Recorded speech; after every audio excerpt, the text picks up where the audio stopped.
When we think about sanctuary cities, we tend to imagine, depending on our political view, either lawless cesspools where federal law is utterly ignored. Pretty much the definition of anarchy. Human sacrifices, rapes, murders. Satan worshipers. American lives are being lost. They are breaking the law. They are harboring fugitives. This is absolutely nuts. Or havens for one of the nation's most marginalized groups. You are safe in Chicago. This is about human beings, families. And we will continue to be a place of refuge. But in reality, neither of those descriptions quite fit. And to understand why, you have to put yourself in the shoes of a local police officer. First, what are sanctuary cities? They're cities and counties in the U.S. that limit their cooperation with immigration enforcement, which falls under federal jurisdiction.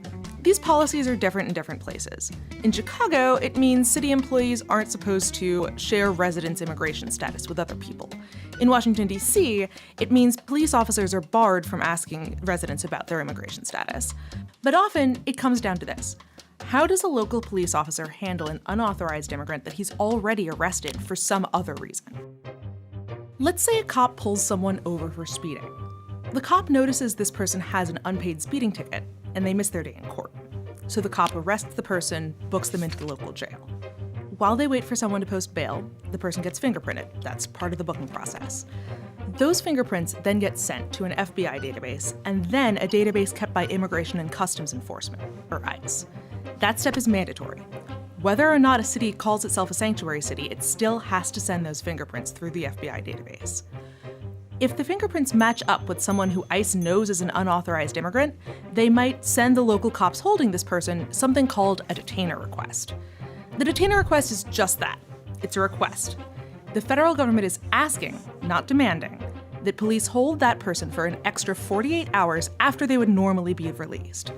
That gives ICE time to come by, pick them up, start the deportation process. Now, ICE can't force local law enforcement to hold someone just by sending one of these detainer requests. The Constitution's 10th Amendment prohibits state governments from having to enforce federal law, and some federal courts have decided that detainer requests fall into that category. So, if you're a local police chief or sheriff and you get one of these requests, you have a choice. Do you honor the request or do you let the person go? Let's say you honor the request, keep the person in jail for an extra 48 hours. ICE comes to pick them up, and they get deported. Word gets out around the immigrant community. Anytime you interact with local police, it could mean deportation. Eventually, immigrants will be afraid to call the police, even when they're the victims of crime or the witnesses to it. And then immigrants become easy targets. Because the bad guys know that many immigrants will not call the police. For a local police chief, this is a big problem. It's impossible to do their jobs when they don't have people's trust. 500,000 Angelenos, people that live in Los Angeles, are undocumented immigrants. I need their cooperation. I need them to work with their local police stations. I need them to be witnesses to violent crime. What about the other option? What happens if you ignore the order and let this person go home? First, there's no guarantee that they won't get deported anyway. Whether a city considers itself a sanctuary or not, local law enforcement can't stop ICE from deporting someone. But there's another problem. Think of the levels of government like rungs on a ladder. You have the federal government at the top level, that includes agencies like ICE. You have the state government, governors, legislatures in the middle. And then at the bottom, you have local government, mayors, police chiefs, sheriffs.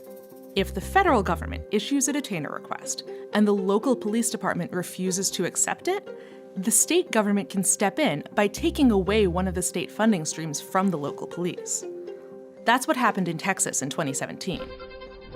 The governor of the great state of Texas, Greg Abbott, has declared he will sign a law banning sanctuary cities. He's already issued an order that cuts funding to those sanctuary cities. This is dangerous, and I will not allow it as governor of Texas. This map shows the counties in red that always cooperate with ICE and the ones that don't. Those are in orange, yellow, and green. The green counties have the most restrictions on when they cooperate with ICE detainer requests. In late January 2017, shortly after he got into office, President Donald Trump signed an executive order that opens the door to withholding federal funds from sanctuary cities or counties. The wording of that order is vague, and it's already being challenged in federal court. But if Trump's plan does move forward, it could put local law enforcement officers across the country in a lose-lose situation. For them, deciding whether to honor a detainer request is often about choosing between financial security on one hand and public safety on the other.